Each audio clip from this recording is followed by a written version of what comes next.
Hola clase. Today we're going to be talking about the simulated conversation. You're actually going to practice a simulated conversation as your assignment today as well. But I wanted to give you this outline, and I'll give you this in the PDF form. And I also plan on having it there for you on the day of the AP exam as well. So this is kind of going to be an outline for you to help with the simulated conversation, which is one of the two activities that you're going to have on the AP exam along with the cultural comparison. So I'm going to kind of go through what this outline looks like. This was not created by me. This was created by another teacher who, excuse me, who was generous enough to share that with other people. And so I'm going to go through this with you. Then I'm going to go through how I'd like you to record, and then we'll go from there. So if you're looking here, remember that with the simulated conversation, you typically would have some type of an outline, and you are still going to see an outline today on the YouTube channel, but I would really like you to practice just listening to it and creating your own, because that is what they're going to do for the AP exam.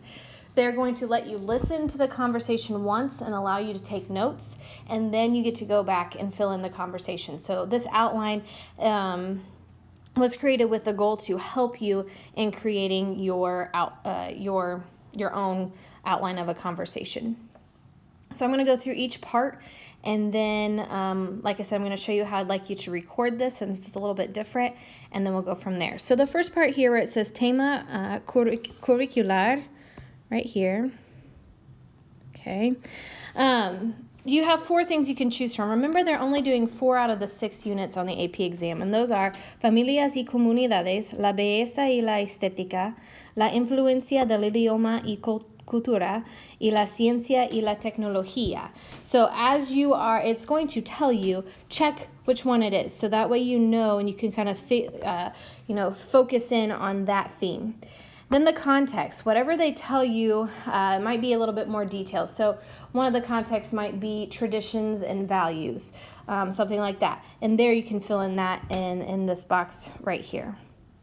Okay, then you have the register. Guys, this is when you're going to decide, is this conversation formal or informal? And you can check that so that way you remember. And then down here at this bottom part on these lines, it says, es una conversación con, so who are you talking with? And then it says, están hablando de, and we're talking about what? And that's huge, because you're trying to come up with an outline for the conversation. Down here are codes you can use to take notes. This was just, like I said, another teacher created this, and so you can use it. But it might be helpful to have some type of a little bit of a shorthand to help you with your outline. So I'm going to go through these and what they mean, and then we'll move on to the outline. So in this first column right here where it says empezar, continuar, terminar, this is going to be different hints for you. So the S would stand for saluda, which means to greet someone. The DES would be despídete, which would be like saying goodbye. CC, continúa la conversación, continue with the conversation. DG, da las gracias, agradece, give thanks, okay, is basically what that's saying. And IN would be invitación, you're inviting. Okay, the next column here we have detalles. All right, detalles. The D with a question mark would be pide detalles. So if you are doing the conversation and they want you to ask more questions, that would be a shorthand you could use there. The plus sign then a D would añade detalles, so you're adding details. The plus sign plus an I is añade otra información, you're adding just other information.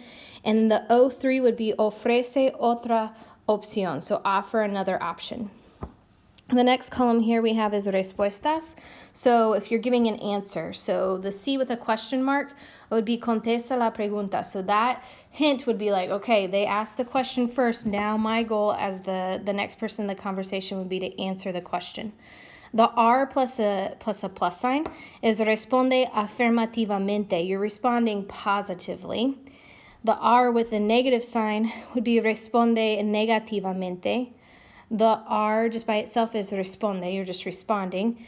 The E by itself would be expresa, you're expressing a little bit more. The HC would be haz un comentario, make a comment about it.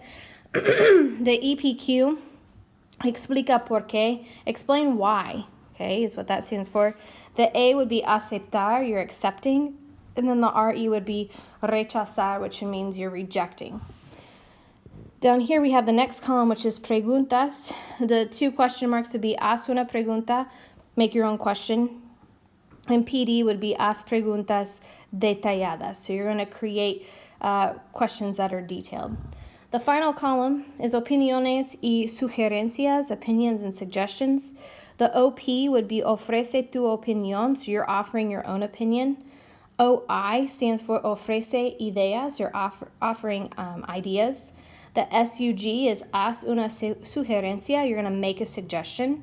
The PO is pide una opinión, which is ask for an opinion. And the DC would be da consejo, which is give advice.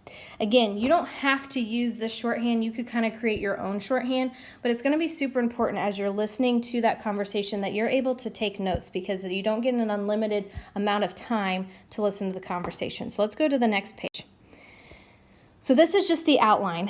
The blue, okay, would be what the recording is saying, and then where it says tu, that would be how you would respond. So as you're listening, you're also going to be able to create, okay, kind of what you want to say. Remember that you get 20 seconds to talk, and it's going to be super important that you fill in that 20 seconds as much as possible, even if you get cut off. Yeah. And then we'll go to the next page. So this is how I'd like you to record it. So today I found a YouTube channel where they've made a ton of different simulated conversations. I kept researching different ways that I think, okay, how can they listen to the conversation, listen for the beep, and then respond, which is pretty hard if you're using your iPad and you need to record. So what I'm going to have you do, and I took some screenshots of my own phone, what I'm going to have you do is create a voice memo. So I think you all have iPhones. If you don't, you probably have something similar to this. But you're going to go ahead and click where it says voice memo on your phone. And then obviously you see there's a red button at the bottom for you to record. You can start the video on your iPad. Make sure you have that volume turned up so I can hear it and you can hear it. And you can do this after you've created your outline and you're ready to record. But you'll play that video so that way I can hear where it beeps and then you respond, and then it keeps talking and then it beeps and you respond, and so on and so forth. Once you've done the whole recording, which will only be probably about a minute or two, then you're actually going to email. It says you can upload it to Google Classroom if you have Google Classroom on your phone. If not, you could email it to yourself or email it to me. We could do that as well. If you have a question, let me know. If you have some difficulties or if you find a better way to do this, you can also let me know. So today, after watching this video, you're going to have the outline in a PDF form that you can use as you're listening, and then the YouTube video that you may listen to as well. I keep in mind that this YouTube channel has created these videos based on what the original AP exam was like. So you are going to be able to see the outline. In order to get some better practice, it might be a good thing to listen to it, but maybe set your iPad to the side, or maybe move to a different screen, or maybe listen to it on a different device. And that way you can practice without looking at the outline, which is the whole point. So you make sure that you fill out the PDF. You don't have to turn in the PDF. I just want to hear the recording, but you can fill that out to help you. If you have any questions, please let me know.